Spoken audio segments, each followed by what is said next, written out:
Hi friends, welcome to రేమచ్చ YouTube channel. ఆస్ట్రేలియాతో జరగబోయే 5వ టెస్టులో టీమిండియా జట్టులో భారీ మార్పులు అయితే చోటు చేసుకునే అవకాశం అయితే కనిపిస్తుంది. ముఖ్యంగా రోహిత్ శర్మను తప్పించి అతని ప్లేస్లో వేరే ప్లేయర్ని తీసుకునే అవకాశం ఉంది. ఆ ప్లేయర్ ఎవరు, అదేవిధంగా 5వ టెస్ట్కి వచ్చేసరికి ఎవరు కెప్టెన్ చేయబోతున్నారని, అదేవిధంగా మన 5వ టెస్ట్లో వచ్చేసరికి టీమిండియా యొక్క ప్లేయింగ్ 11 ఎలా ఉంటుంది, ఏ విధంగా ఉంటుంది అనే వాటి గురించి పూర్తి డీటెయిల్స్ తెలుసుకునే ముందు మా ఛానల్ అయితే సబ్స్క్రైబ్ చేసుకోండి. పక్కన ఉన్న బెల్ ఐకాన్ మాత్రం అయితే క్లిక్ చేసి పెట్టుకోండి. ఫర్దర్గా మేము వీడియోలు అప్లోడ్ చేసినా మీకు నోటిఫికేషన్ వస్తుంది. ప్రజెంట్ మన టీమిండియా వచ్చేసరికి బోర్డర్ గవస్కర్ ట్రోఫీలో 5 మ్యాచ్ల టెస్ట్ సిరీస్ ఆస్ట్రేలియాతోనైతే ఆడుతుంది. ఇప్పటికే 4 టెస్టులు అయితే కంప్లీట్ కావడం జరిగినాయి. ఈ 4 టెస్టులో వచ్చేసరికి ఆస్ట్రేలియా జట్టు 2 మ్యాచ్లు గెలవగా టీమిండియా వచ్చేసరికి ఒక మ్యాచ్ గెలవడం జరిగింది. ఒక మ్యాచ్ అయితే డ్రాగా అయితే ముగిసడం జరిగింది. 5 మ్యాచ్ల టెస్ట్ సిరీస్లో భాగంగా 2-1తోనైతే ఆస్ట్రేలియా అయితే ముందుకైతే దూసుకొని పోతుందని చెప్పుకోవచ్చు. అయినా చివరిదైనా 5వ టెస్ట్ వచ్చేసరికి జనవరి 3 నుంచి సిడ్నీ వేదిక అయితే జరుగుతుంది. ఈ మ్యాచ్లో ఎలాగైనా సరే టీమిండియా గెలిచి వరల్డ్ టెస్ట్ ఛాంపియన్షిప్ రేస్లో నిలవాలని అయితే టీమిండియా భావిస్తుంది. అదేవిధంగా సిరీస్ సమయం చేయాలని అయితే టీమిండియా అయితే ఆలోచిస్తుందని కూడా చెప్పుకోవచ్చు. అదేవిధంగా ఆస్ట్రేలియా వచ్చేసరికి ఈ మ్యాచ్లో గెలిచి world test championship final berth ఖాయం చేసుకోవాలని అయితే చూస్తుంది. అదేవిధంగా సిరీస్ను కైవసం చేసుకోవాలని అయితే ఆస్ట్రేలియా అయితే చూస్తుంది. ఇరు జట్ల మధ్య 5వ టెస్ట్ మాత్రం అయితే చాలా ఊరిగా జరిగే అవకాశం అయితే కనిపిస్తుంది క్లియర్ కట్గా. సిడ్నీ పిచ్ వచ్చేసరికి స్పిన్నర్లకు అయితే కొంచెం అవకాశం ఉంటుంది కాబట్టి టీమిండియా జట్టులో కొన్ని మార్పులు అయితే చోటు చేసుకునే అవకాశం అయితే కనిపిస్తున్నాయి. అయితే 5వ టెస్ట్లో వచ్చేసరికి టీమిండియా మేనేజ్మెంట్ అయితే మెయిన్గా టీమిండియా కెప్టెన్ రోహిత్ శర్మను పక్కన పెట్టాలని అయితే చూస్తుంది.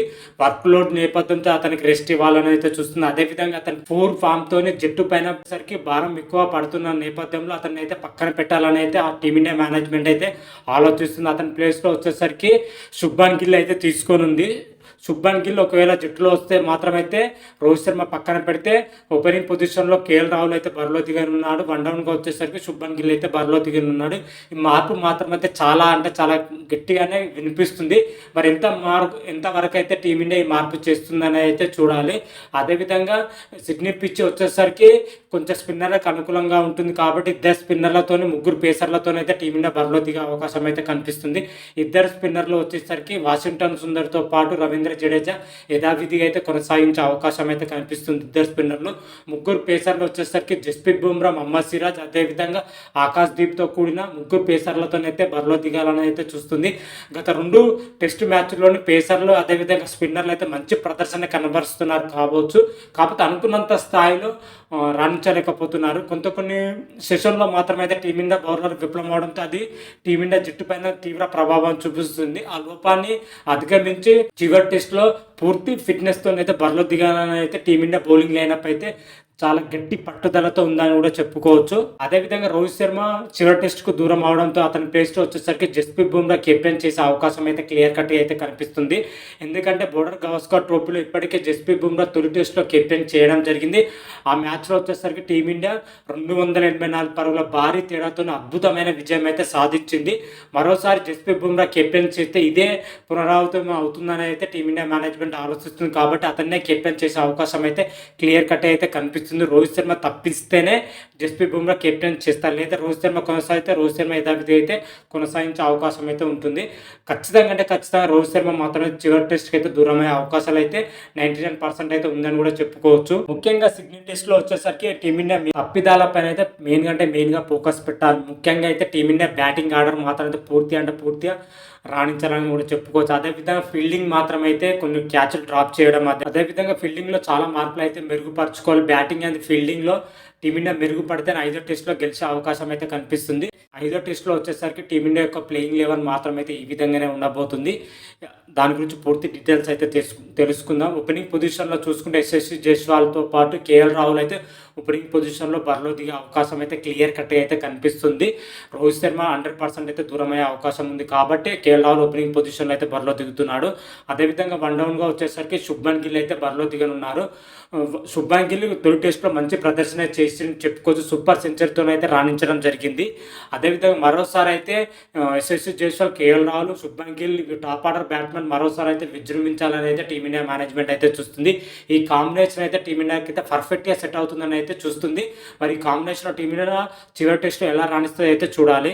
అదేవిధంగా మిడిల్ ఆర్డర్ పొజిషన్‌లో చూసుకుంటే రిషబ్ పంత్, విరాట్ కోహ్లీ రానున్నారు. వీళ్ళిద్దరు కూడా అనుకున్నంత స్థాయిలో రాణించలేకపోతున్నారు.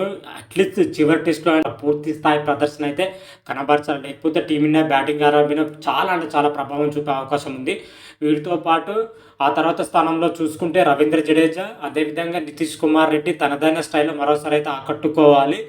నితీష్ కుమార్ రెడ్డి మంచి పర్ఫార్మెన్స్ అయితే కనబరుస్తున్నాడు. రవీంద్ర జడేజా కూడా రాణించాలి. అతనితో పాటు వాషింగ్టన్ సుందర్ కూడా స్థాయి తగ్గ ప్రదర్శన అయితే చేయాలి. గత టెస్ట్‌లో నితీష్ కుమార్ రెడ్డి అదేవిధంగా వాషింగ్టన్ సుందర్ కొంత మేరకైతే రాణించడం జరిగింది. మరోసారి ఇదే పర్ఫార్మెన్స్ మాత్రమైతే ఐదో టెస్ట్‌లో కనబరిస్తే టీమిండియాకు లోయర్ ఆర్డర్‌లో ఫుల్ స్ట్రాంగ్ అంటే స్ట్రాంగ్ అయ్యే అవకాశం అయితే కనిపిస్తుంది. అదేవిధంగా పేస్ విభాగంలో చూసుకుంటే ఆకాశ్‌దీప్, జస్ప్రీత్ బుమ్రా, మొహమ్మద్ సిరాజులతో కూడిన పేస్ బలం అయితే యథావిధిగా అయితే కొనసాగించే అవకాశం అయితే కనిపిస్తుంది. మన టీమిండియాకి వచ్చేసరికి బ్యాటింగ్‌లోనే బలహీనత ఉంది తప్ప బౌలింగ్‌లో మాత్రమైతే ఎలాంటి బలహీనత అయితే లేదు. బ్యాటింగ్‌లో పూర్తి స్థాయిలో అయితే చూడాలి. ఓవరాల్‌గా చూసుకుంటే మన టీమిండియా ఐదో టెస్ట్‌లో పూర్తి ప్లేయింగ్ లెవెల్‌ని ఒకసారి చూసుకుంటే యశస్వి జైస్వాల్, కేఎల్ రాహుల్, శుభ్మన్ గిల్, విరాట్ కోహ్లీ, రిషబ్ పంత్, రవీంద్ర జడేజా, నితీష్ కుమార్ రెడ్డి, వాషింగ్టన్ సుందర్, ఆకాశ్‌దీప్, జస్ప్రీత్ బుమ్రా, మొహమ్మద్ సిరాజ్‌తో కూడిన ప్లేయింగ్ లెవెన్ అయితే ఉండబోతుంది. ఇదే ప్లేయింగ్ లెవెన్‌తో టీమిండియా మాత్రమైతే బరిలో దిగే అవకాశం అయితే కనిపిస్తుంది చివరి టెస్ట్‌లో. మరి చివరి టెస్ట్‌లో టీమిండియా గెలిచి సిరీస్ సమం చేస్తుంది. అదేవిధంగా వరల్డ్ టెస్ట్ ఛాంపియన్ రేస్‌లో నిలుస్తుందని అయితే ఆశిద్దాం. మరి గెలిస్తే నిలుస్తుంది, ఓడిపోతే మాత్రమైతే డబుల్ టీసీ నుంచి అదేవిధంగా సిరీస్ కూడా కోల్పోయే అవకాశం అయితే కనిపిస్తుంది.